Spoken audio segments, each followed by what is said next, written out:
আচ্ছা, আমরা total internal রিফ্লেকশনের একটা এক্সাম্পল পড়ব এখানে। সেটা হচ্ছে মিরাজ বা মরীচিকা। তোমরা এটা ক্লাস 8-এ পড়েছিলে, কিন্তু ক্লাস 8-এর পরে আর পড়োনি দেখে সেজন্য আমি মরীচিকা বা মিরাজটা একটুখানি ডিটেলে তোমাদেরকে বলছি। এটা এক ধরনের দৃষ্টিভ্রম। বেসিক্যালি টোটাল ইন্টারনাল রিফ্লেকশন হওয়ার জন্য একটা দৃষ্টিতে একটা ভ্রমের সৃষ্টি, একটা ভুলের সৃষ্টি হয়। মেনলি মেরু অঞ্চলে এবং খুব শীতপ্রধান অঞ্চলে এটা দেখা যায়। এটা কিভাবে হয় সেটা আমরা একটু এখানে পড়ি।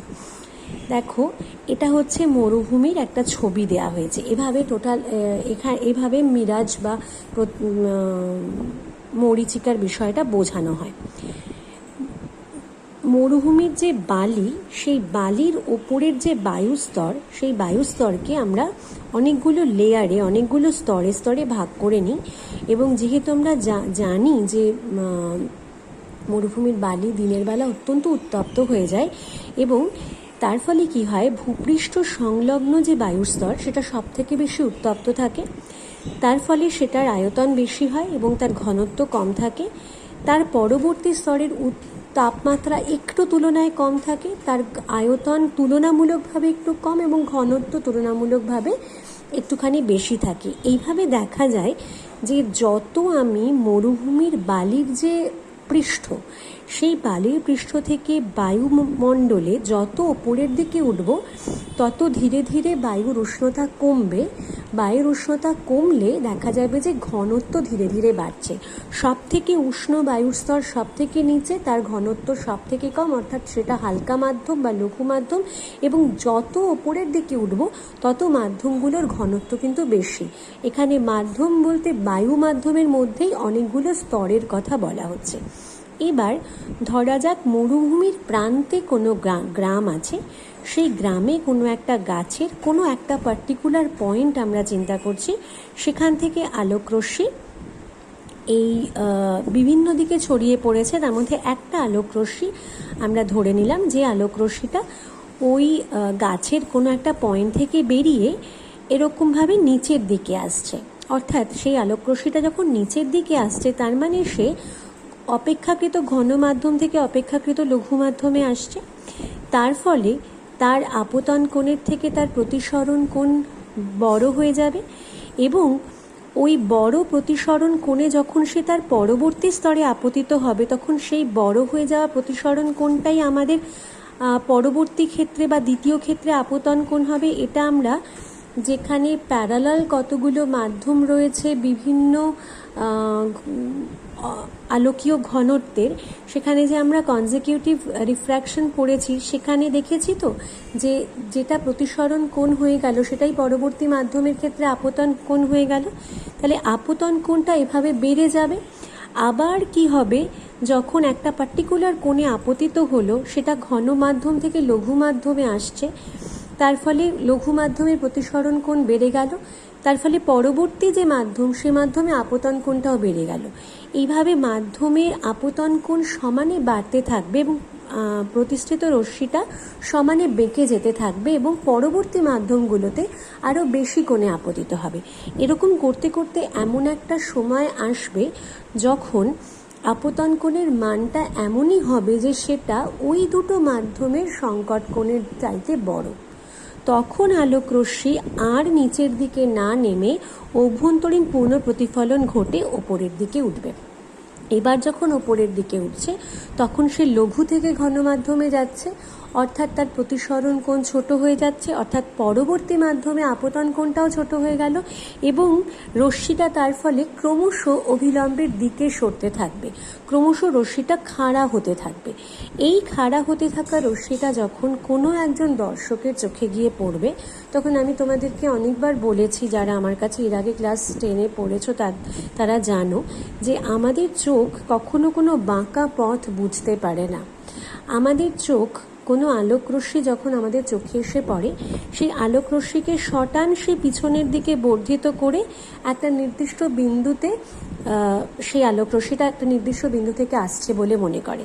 তাহলে এই যে আলোকরশ্মিটা বেঁকে গিয়ে দর্শকের চোখে পড়লো, সে এই বাঁকা পথটা বুঝতে পারলো না। সে মনে করলো যে পেছনের দিকে বর্ধিত করলে এরকম কোনো একটা পয়েন্ট, এই যেখানে পি ড্যাশ দেখানো হয়েছে, সেই পি ড্যাশ পয়েন্ট থেকে এই আলোকরশ্মিটা তার চোখে আসছে।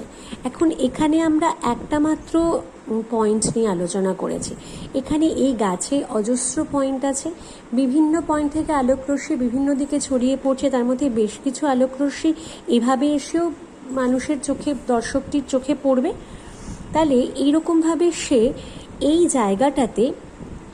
জায়গা থেকে সব রশ্মিগুলো আসছে বলে মনে করবে, এবং এই জায়গাটাতে সে এই গাছের ওই প্রতিটা পয়েন্টের প্রতিবিম্ব দেখবে, এবং তার মনে হবে যে এখানেই গাছটা রয়েছে, এবং গাছটাকে সে উল্টোনো অবস্থায় দেখবে। এবার আমাদের ছোটবেলা থেকে আমরা যা আমাদের পরিবেশে দেখে আসছি সেই অনুযায়ী উল্টোনো গাছ হতে পারে না। তাই জন্য সে মনে করবে যে গাছের ছায়া পড়েছে, অবভিয়াসলি গাছের ছায়া জলে পড়বে, তাহলে এখানে সে জল আছে বলে মনে করে নেবে, যেহেতু উল্টোনো ছায়া বা উল্টোনো প্রতিবিম্ব সে দেখতে পাচ্ছে। এবং একই সাথে কি হচ্ছে, দিনের বেলা এই উত্তাপটা ক্রমশ বাড়তে থাকে বলে এই বায়ুর স্তরগুলোর ঘনত্ব পরিবর্তিত হতে থাকে। তার ফলে আলোক রশ্মিগুলো গতিপথটাও একটু একটু করে চেঞ্জ হয়ে যায়, সেইভাবে সেটা আমাদের চোখে পড়ে।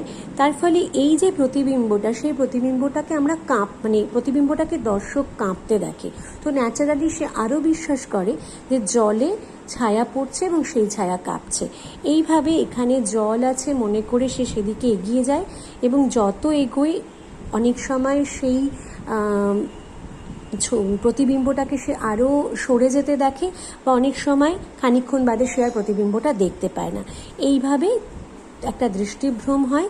এবং এই এখনকার উন্নত সময় হয় না, কিন্তু প্রাচীনকালে যখন মানুষ মরুভূমি পাড়ি দিত তখন একসঙ্গে দলবদ্ধভাবে যেত, কারণ এমনিতেই মরুভূমিতে যাওয়ার একটা ধকল, এতটা পথ পাড়ি দিতে হবে, সেই সমস্ত কিছু চিন্তা করে এমনিতেই মেন্টাল কন্ডিশন এমন থাকতো যে এমন একটা সিচুয়েশন তৈরি হতো মেন্টাল, যে তার ফলে এইরকম কোনো দৃশ্যের দিকে পথিক আকৃষ্ট হয়ে চলে যেত। সেজন্য দলবদ্ধভাবে গেলে দলের মানুষ সেই অন্তত কেউ না কেউ ব্যাপারটাকে আর কি হতে দিতেন না, নইলে প্রচুর পথিক, একলা পথিক এরকমভাবে মরুভূমির মধ্যে পথ হারিয়ে প্রাণ ত্যাগ করেছে। তাহলে এটাকে আমরা মরীচিকা বলছি, এটাকে নিম্নতর মরীচিকা বলে। এরকম একটা ঘটনা শীতপ্রধান দেশেও দেখা যায়। সেক্ষেত্রে শীতপ্রধান দেশে উপকূলবর্তী অঞ্চলে এটা দেখা যায়, সেখানে সমুদ্রের ভাসমান কোনো জাহাজের প্রতিবিম্ব উপরে আকাশের মেঘের মধ্যে উল্টোনো প্রতিবিম্ব দেখা যায়। সেটাকে আমরা বলছি উচ্চতর মরীচিকা, যেহেতু এটা ওপরে তৈরি হয়। এক্ষেত্রে বিষয়টা হলো যে এক্ষেত্রে এটা যেহেতু শীতপ্রধান দেশ, সেই জন্য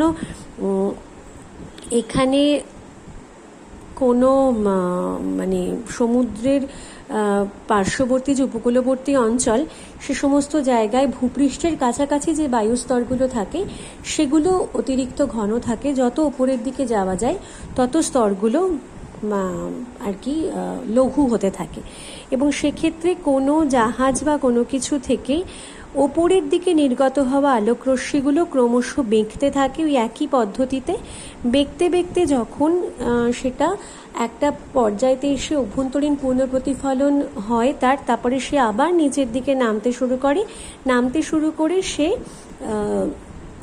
দর্শকের চোখে গিয়ে পড়ে। তখন দর্শক ওই জিনিসটার প্রতিবিম্ব আকাশের কোনো একটা স্থানে দেখেন। এখানে যে ছবিটা দেখানো হয়েছে সেখান থেকে দেখাচ্ছে যে একজন মানুষ সে নৌকোর মধ্যে রয়েছে বা জাহাজের মধ্যে রয়েছে, সে উপকূলবর্তী কোনো কিছুর ছবি ওপরে দেখছে। আবার এটা উল্টোটাও হয় যে উপকূলবর্তী কোনো মানুষ, যেটা জাহাজটা সমুদ্রে রয়েছে, তার প্রতিবিম্ব উপরে আকাশে দেখছে। এটাকে আমরা উচ্চতর মরীচিকা বলি।